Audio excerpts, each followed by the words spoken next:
9월의 첫 주일을 맞이하게 되었습니다. 이 9월 한 달 동안도 우리 하나님의 돌보심과 보호하심이 이 성도 여러분 가정에 충만하시기를 간절히 바랍니다. 오래전에 이 아이들과 제주도를 간 적이 있습니다. 그 제주도에 갔을 때 그 미로 공원이라는 곳을 가게 되었는데, 그 공원에 가니까 그 미로가 크게 펼쳐져 있고요. 그 미로 길을 만드는 그 사이사이 나무가 성인 키보다 더 큰 그런 미로였습니다. 그래서 이제 입구에서 들어가서 그 미로를 통과해서 이제 출구로 나오게 되었는데, 근데 미로가 생각보다 너무 복잡한 거예요. 너무 쉽게 생각했는데 너무 복잡하고 끝도 보이지도 않고 한참을 헤맸습니다. 그 아이들이 그때는 이제 어린 시절이라 아빠 발이 아파요 막 이러면서 이제 볼멘 소리를 하고 있고, 저도 빨리 출구를 나가고 싶은데 나갈 수가 없는 거예요. 겨우겨우 이제 출구를 찾아서 이제 그 미로 속을 나가게 되었습니다. 재미로 하는 미로도 우리가 헤매게 되면 출구를 찾지 못하고 어려움을 당하기도 합니다. 만약 우리의 인생길에서 미로 속에 갇혀 있다면, 미로 속에 헤매고 있다면 어떻게 되겠습니까? 예수님의 제자로서 그 제자된 길을 제대로 걷지 못한다면 우리는 어떻게 될까요? 자우림의 노래 중에 길이란 노래가 있는데 가사가 다음과 같습니다. 아무도 가르쳐 주지 않아. 이 길이 옳은지 다른 길로 가야 할지 난 저 길 저 끝에 다다르면 멈추겠지 끝이라며. 가로막힌 미로 앞에 서 있어 내 길을 물어도 대답 없는 메아리. 어제와 똑같은 이 길에 머물지 몰라. 저 거미줄 끝에 꼭 매달린 것처럼. 세상 어딘가 저 길 가장 구석에 갈 길을 잃은 나를 찾아야만 해. 여러분, 우리가 예수님의 제자라면 제자의 길을 걸어가야 됩니다. 예수님의 길을 따라가야 됩니다. 제자의 길을 우리가 제대로 걷지 않으면 마치 미로 속에 있는 것처럼 삶을 헤매게 되는 것입니다. 여러분, 지금 여러분의 삶은 어떠십니까? 미로 속에서 헤매고 계십니까? 아니면 출구를 향해서 힘차게 걸어 나가고 계십니까? 오늘 요한복음 15장은 참 포도나무이신 예수님에 대해서 말씀해 주고 있습니다. 예수님께서 포도나무라는 것은 하나님의 축복이 흘러가는 통로라는 뜻을 가지고 있습니다. 요한복음에서 예수님은 자기 자신을 나는 무엇이다라고 이렇게 비유해 자신을 나타내고 있습니다. 오늘 요한복음 15장에서는 나는 포도나무다라고 말하고 있는 것이죠. 하나님의 아들이신 예수님께서 자기 자신을 포도나무에 비유하고 계십니다. 요한복음 14장 23절은 이렇게 말씀합니다. 예수께서 대답하여 이르시되 사람이 나를 사랑하면 내 말을 지키리니 내 아버지께서 그를 사랑하실 것이요 우리가 그에게 가서 거처를 그와 함께 하리라. 포도나무 비유를 통해서 예수님께서는 자기와의 신앙적인 결속이 매우 중요하다는 것을 우리들에게 말씀해 줍니다. 오늘 본문을 통해서 세 가지 메시지를 우리에게 주고 계십니다. 첫 번째는 예수님 안에 거하라고 말씀하십니다. 따라해 보실까요? 예수님 안에 거하라. 우리 5절 말씀을 같이 한번 읽겠습니다. 나는 포도나무요 너희는 가지라. 그가 내 안에 내가 그 안에 거하면 사람이 열매를 많이 맺나니 나를 떠나서는 너희가 아무것도 할 수 없음이라. 여기 거하면이란 단어가 나오죠. 예수님 안에 거한다는 것은 무슨 뜻일까요? 예수님 안에 거한다는 것은 예수님과 연합하는 것입니다. 예수님과 결합하여 예수님과 함께 살아가는 것입니다. 내가 예수님 안에 살아가는 것이고 예수님이 내 안에 사시는 겁니다. 서로가 서로에게 함께 살아가는 것입니다. 예수님 안에 거하고 계속 살아가려면 믿음이 필요합니다. 믿음이 있어야지만 우리는 예수님과 결합하여 예수님 안에서 살아갈 수가 있는 것이죠. 오늘 본문에서도 포도나무가 이 가지가 포도나무를 떠나서는 살 수 없다. 말라 죽을 것이다 라고 말씀하고 있는 것입니다. 우리가 예수님을 떠나는 순간 우리는 생명력을 잃어버리고 우리의 삶을 지속해 나갈 수가 없습니다. 그리스도와 떨어져서는 아무것도 할 수가 없는 것이죠. 그리스도 안에 있을 때 많은 열매를 맺게 됩니다. 예수님 안에 거한다는 것은 예수님의 말씀 안에 거하는 것입니다. 우리 7절 말씀을 같이 한번 보겠습니다. 너희가 내 안에 거하고 내 말이 너희 안에 거하면 무엇이든지 원하는 대로 구하라. 그리하면 이루리라. 예수님 안에 거한다는 것은 말씀 안에 거하는 것이고요. 예수님의 말씀에 순종하는 것입니다. 우리가 말씀 안에 거하고 예수님의 말씀에 순종하는 삶을 살아가게 되면 우리의 기도에 응답해 주시겠다고 말씀하고 있는 겁니다. 순종하는 사람들의 기도를 주님께서는 들어주시겠다라고 약속하고 계시는 것이죠. 하나님의 뜻과 일치하는 기도를 드리게 되고 그 기도를 응답받게 된다고 말씀하고 있는 것입니다. 요한복음 14장 14절은 이렇게 말씀합니다. 내 이름으로 무엇이든지 내게 구하면 내가 행하리라. 우리가 예수님 안에 있으면 우리는 열매를 맺게 되고 기도 응답을 받게 됩니다. 두 번째로 열매를 맺으라고 말씀합니다. 한번 따라해 보실까요? 열매를 맺으라. 포도원의 포도나무는 열매를 맺어야 됩니다. 열매를 맺지 못하면 제거됩니다. 마태복음 7장 19절은 이렇게 말씀합니다. 아름다운 열매를 맺지 않은 나무마다 찍혀 불에 던져지느니라. 예수님의 제자들은 열매를 맺어야 됩니다. 제자의 삶은 열매를 맺는 데 의미가 있습니다. 여러분, 우리가 신앙생활을 하는 것은 열매를 맺기 위해서 신앙생활을 하는 겁니다. 열매 없는 것을 주님께 드릴 수 없잖아요. 그 열매를 주님께 드리는 것이 우리 신앙의 삶이죠. 여러분, 열매라는 것은 무엇일까요? 여기서 말하는 열매는 주로 네 가지를 의미하는데 전도의 열매입니다. 사랑의 열매입니다. 순종의 열매입니다. 성품의 열매입니다. 물론 뭐 다른 것도 많이 있겠죠. 전도의 열매를 맺어가는 것, 사랑의 열매를 맺는 것, 순종의 열매를 맺는 것, 성품의 열매를 맺어가는 것이 오늘 주님께서 우리에게 요구하시는 열매들입니다. 그리스도의 제자가 열매를 맺으면 하나님을 영화롭게 합니다. 오늘 8절 말씀을 같이 한번 볼까요? 8절. 너희가 열매를 많이 맺으면 내 아버지께서 영광을 받으실 것이요 너희는 내 제자가 되리라. 예수님의 제자는 반드시 열매를 맺어야 하는 존재입니다. 세 번째 메시지는 내 제자가 되라고 말씀합니다. 한번 따라해 보십시오. 내 제자가 되라.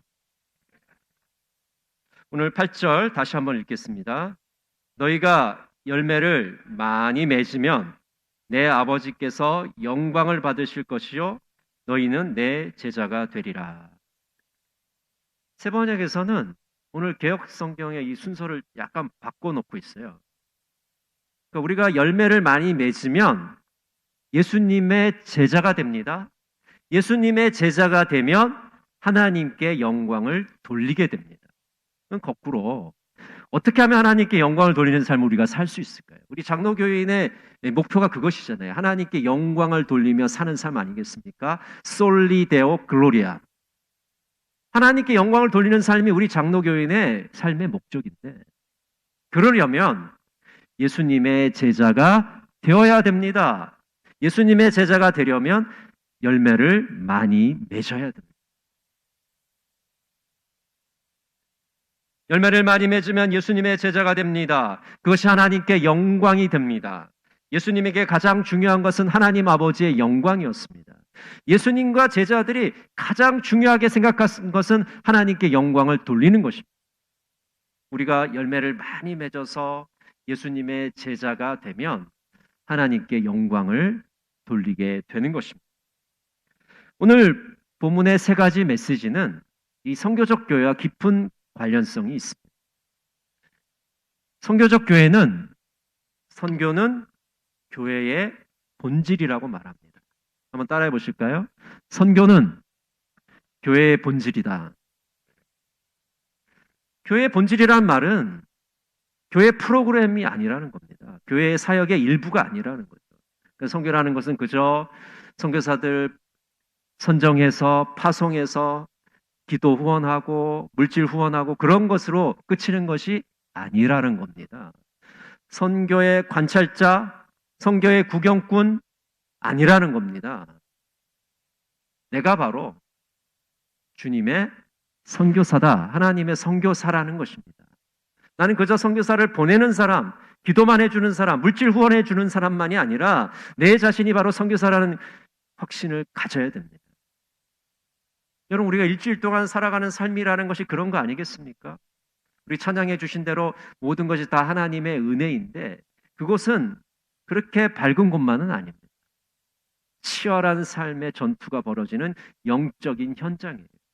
그래서 이 주일날 와서 예배를 통해서 힘을 얻고 능력을 얻고 말씀을 통해서 길을 배워서 이 세상에 나가서 우리의 이 선교의 현장인 세상에 나가서 선교사로서 살아가는 것이죠. 그 선교의 사명을 감당하라고 우리를 부르신 것입니다. 여러분 믿으십니까? 우리 한 사람 한 사람을 선교사로 부르신 그 하나님의 부르심에 온전히 응답하시는 모든 성도들이 되시기를 바랍니다. 선교적 교회는 제자도와 깊은 관련성을 가지고 있습니다. 우리가 흔히 제자도라고 할 때 이 도자는 길도자입니다. 제자가 가야 할 길입니다. 제자의 길인 것이죠. 예수님의 제자는 어떠한 길로 가야 될까요? 제자의 길은 과연 무엇일까요? 제자도는 선교적 교회의 엔진입니다. 여러분, 기계는요, 엔진이 돌아가지 않으면 움직이지 않습니다. 자동차는 엔진이 움직여야지 자동차가 한 발짝으로 나가지 않겠습니까? 이 선교적 교회의 선교는 엔진인 제자도가 없이는 절대로 움직일 수가 없습니다. 선교는 제자도 없이 불가능하다. 선교를 움직이는 그 동력이 제자도에서 나오게 됩니다. 예수님의 제자들이 가야 되는 바른 길을 걸어갈 때 그 올바른 제자도를 실천할 때 선교는 가능한 것이죠. 그렇다면 건강하지 못한 제자도는 어떤 것일까요? 그레그 호키스와 켈리 파키스는 다음과 같이 말합니다. 교회의 건강은 세례교인 수, 등록교인 수 등 그 숫자에 크게 영향을 받지 않는다. 그것은 사람들이 그리스도를 향하여 곧 하나님을 더 깊이 사랑하고 이웃을 진정으로 사랑하는 자리로 나아가는지에 달려 있다. 교회에 참석하는 사람들은 지금 어디에 있는가? 그들은 하나님께 가까이 나아가고 있는가? 여러분, 건강하지 않는 제자도는 숫자에 굉장히 민감합니다. 숫자밖에 관심이 없어요. 누가 얼마나 모였는지밖에 관심이 없어요. 근데 건강한 제자도는 숫자보다 사랑에 초점을 맞춥니다. 사랑에 관심이 있어요. 내가 얼마나 하나님을 사랑하는지, 내가 얼마나 이웃을 사랑하는지 거기에 더 초점을 둡니다. 여러분, 우리의 신앙이 성장한다는 게 무엇입니까? 얼마나 오늘 많은 사람들이 나와 있나 그거 구경하는 겁니까? 아니잖아요. 내가 좀 더 시간이 지나면 지날수록 하나님과 더 가까워지고 있는지, 더 이웃을 사랑하는 그 마음의 그릇이 더 크고 있는지, 그 사랑의 크기가 커지고 있는지, 그것이 중요한 거 아니겠습니까? 영적인 성장은 프로그램에 있지 않습니다. 어떤 과정을 마치느냐가 중요하지 않습니다. 하나님과의 친밀함이 더 증가되었는지가 더 중요한 것이죠. 내가 어떤 과정을 마쳐서 나는 이제 이런 사람이 되었어 라고 자랑하기보다는 내가 얼마나 하나님과 더 가까운 생활을 하고 있는지, 그 하나님과 더 친밀함을 통해서 얼마나 더 많은 사람들을 사랑하고 있는지를 질문해야 됩니다. 여러분, 주님과의 거리는 얼마나 가까우십니까? 여러분은 지금 주님께로 가고 계십니다. 마치 출구를 몰라서 미로 속에 갇힌 사람들처럼 헤매고 계신 것은 아니십니까? 예수님께로 한 걸음 한 걸음 더 가까이 나가시기를 간절히 바랍니다. 건강한 제자도는 다음과 같이 질문합니다. 나는 누구인가에 대해서 질문하게 됩니다. 여러분 다시 한번 이렇게 질문해 보십시오. 나는 누구인가? 그럼 따라해 보세요. 나는 누구인가? 예수님의 제자가 되려면 항상 이 질문을 나에게 해야 됩니다. 나는 누구인가? 나는 예수님의 제자인가? 아니면 연예인들 따라다니는 팬인가? 여러분, 연예인들을 따라다니는 팬은 어떻습니까? 열광하죠. 연예인들 나오면 막 박수치고 환호하고. 근데 그들에게는 헌신은 없습니다. 우리는 예수님의 제자가 되어야 되지 팬이 되면 안 되는 거예요. 팬은 단순한 열광을 헌신으로 착각합니다. 예수님에 관한 지식을 깊은 친밀함으로 오해합니다. 그렇기 때문에 우리는 예수님의 제자가 되어야 되는 것입니다. 카일 아이들먼은 이렇게 말합니다. 예수님의 관심사는 신앙의 연수가 아니라 헌신의 깊이다. 헌신의 깊이다. 여러분, 예수님의 제자와 팬을 구별하는 기준이 뭐겠습니까? 헌신의 깊이입니다. 얼마나 더 헌신하고 있는가. 그저 주일날 성경책 끼고 와서 예배 1시간 드리고 가면 천국행 티켓 따서 나 죽을 때 천국 가는 게 그게 신앙의 목표라면 굉장히 불쌍한 사람입니다. 우리의 신앙의 목표가 거기 있지 않습니다. 깊은 헌신을 통해서 예수님의 진정한 제자가 되는 것이 우리 신앙의 목적입니다.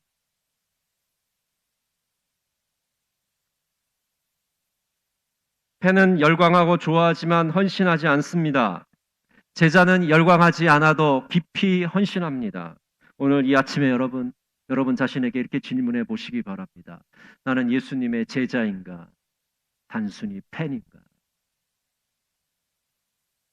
건강한 제자도의 목적은 예수님을 닮아가는 것입니다. 케르케고르는 이렇게 말했습니다. 그리스도에 의해 진실로 구속되었다는 것은 예수를 모방하는 일에 우리 자신을 드리는 것이다. 여러분, 우리가 구원받았다는 것, 구속받았다는 것 무엇을 뜻합니까?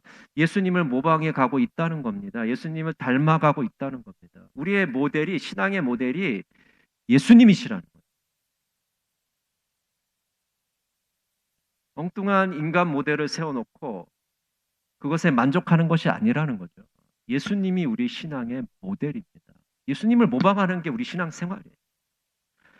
존 스토트는 이렇게 말합니다. 우리가 그리스도인이라고 주장한다면 우리는 그리스도처럼 되어야 한다. 예수쟁이라는 사람이 그저 주일날 와서 1시간 예배 드리는 것은 만족해서는 안 됩니다. 그것도 못하는 사람도 많잖아요. 예수님처럼 되는 것, 예수님을 닮아가는 것, 작은 예수가 되는 것이 우리 삶의 목표인 것이죠. 예수님의 제자는 예수님처럼 살기 위해 몸부림칩니다. 예수님의 희생의 본보기를 따르려고 합니다. 예수님의 자기 포기의 정신을 추구하는 사람입니다. 예수님의 제자는 예수님처럼 사랑하려고 노력합니다. 하나님을 뜨겁게 사랑하려고 합니다. 이웃에게 깊은 관심을 가지려고 합니다. 예수님의 제자는 예수님을 따라 변화되고자 합니다. 예수님처럼 온유하고 겸손한 자가 되려고 합니다. 예수님처럼 생각하고 예수님처럼 말하고 예수님처럼 행동합니다.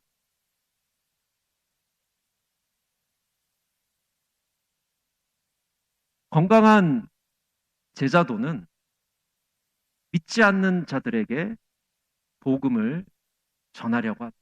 우리가 따르는 그 예수님, 우리가 닮으려고 하는 그 예수님을 믿지 않는 자들에게 전하는 사람입니다. 예수님은 제자들을 세상에 파송하십니다. 복음으로 열방을 섬기라는 사명을 우리에게 주셨습니다. 복음을 듣지 못한 자들에게 복음을 전하는 사명인 것이죠. 예수님의 제자인 내가 또 다른 제자를 삼기를 원하십니다. 여러분, 나 혼자 예수 믿고 잘 사는 것은 그것으로 끝쳐서는 안 됩니다. 내가 또 다른 제자를 삼는 것까지 거기가 나의 사명입니다. 나 혼자 예수 믿었으니까 됐어. 우리 식구들 교회 나오니까 됐어. 천만의 말씀. 다른 제자를 내가 삼아야 됩니다. 그 사람을 내가 삼게 되면 그 사람은 또 다른 사람을 제자 삼고 또 다른 사람을 제자 삼고 이렇게 충성된 증인들에게 부탁하는 것이 바로 그리스도인의 삶의 모습인 것이죠. 디모데후서 2장 2절은 이렇게 말씀합니다. 또 내가 많은 증인 앞에서 내게 들은 바를 충성된 사람들에게 부탁하라. 그들이 또 다른 사람들을 가르칠 수 있으리라. 제자 삼는 것, 그것이 바로 우리의 사명입니다. 건강한 제자도의 태도는 전심을 다하는 것입니다. 예수님의 제자는 나의 전부를 쏟아서 예수님을 따르는 사람입니다. 나의 지정의를 쏟아붓습니다. 나의 몸과 시간과 물질을 쏟아붓습니다. 세상과 교회에 한 다리씩 걸쳐놓고 양다리를 걸치고 나는 신앙생활을 잘하고 있어, 지혜롭게 하고 있어 라고 생각하면 큰 착각입니다. 세상에 있는 다리를 걷어버려야 됩니다. 비상구를 폐쇄시켜야 됩니다. 도망갈 구멍이 있는 사람은 절대로 모든 것을 투자하지 않습니다. 그럼 우리 예수 믿는 사람들은 밭에서 귀한 보물을 발견한 사람처럼 모든 재산을 다 들여서 그 밭에 있는 보물을 삽니다. 다른 여지를 남겨두는 사람은 절대로 헌신할 수 없습니다. 예수님의 제자는 선생 되신 예수님으로부터 끊임없이 배우고 그분의 생각과 행동을 담기 위해 노력과 훈련을 기울이며 예수님의 삶을 실천하는 사람. 여러분, 제자의 삶은 선택이 아니라 필수입니다. 그저 나는 그냥 교회에 등록하고 예수 믿어서 죽을 때 천국이나 갈란다. 여러분, 그런 삶을 예수님이 살려고 우리를 부르신 게 아니에요. 그건 기본 아니겠습니까? 내가 예수 믿고 구원받는 건 기본 아니겠습니까? 그 이상을 요구하고 계세요. 그게 뭡니까? 예수님의 제자가 되라는 것입니다. 건강한 제자도를 실천하라는 겁니다. 제자의 길을 걸어가라는 겁니다. 여러분 한 분 한 분이 건강한 제자도를 실천하시는, 제자의 길을 걸어가시는 복된 삶을 사시기를 간절히 바랍니다. 김기성 목사님은 스승을 닮게 하소서란 기도문에서 이렇게 기도하고 있습니다. 하나님, 우리를 불러 주님의 제자로 삼아주시고 우리 속에 새로운 세상에 대한 꿈을 심어주시니 감사합니다. 제자답게 스승을 닮아야 하는데 우리는 스승을 닮지 못한 채 이 땅에서 부질없이 왔다 갔다 합니다. 긍휼히 여기소서. 주님의 마음을 우리 속에 심어주소서. 주님의 빛을 비추어 주소서. 조각난 우리의 마음 주님께 바치오니 하늘의 빛 비추어 회복시키시고 세상을 아름답게 바꾸며 살도록 인도해 주소서. 아멘. 오늘도 주님께서는 저와 여러분을 주님의 제자로 부르고 계십니다. 예수님을 닮아가도록 우리를 부르고 계십니다. 열매를 풍성하게 맺어서 주님의 제자가 되고 하나님께 영광을 돌리기를 원하십니다. 오카노 목사님은 이렇게 말했습니다.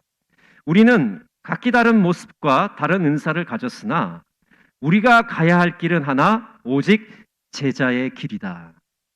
이 길은 언제 끝날지 알 수 없는 길이지만 혼자 가는 길이 아니기에 힘이 나고 내 안에서 힘주시는 분으로 인해 결국 승리할 것을 알기에 즐거운 길이다. 여러분, 오늘 이 제자의 길을 걸어가고 계십니까?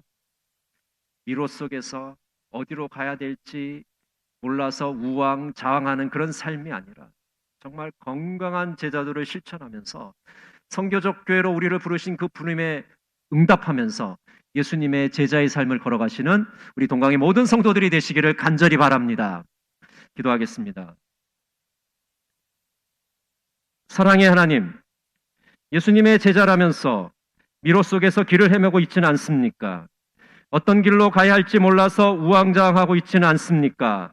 건강한 제자의 길을 걸어가게 하옵소서. 전심을 다해 예수 그리스도를 닮아가고 복음을 전하게 하옵소서. 선교적 교회의 선교적 제자로 살아가게 하옵소서. 예수님의 이름으로 기도드립니다. 아멘.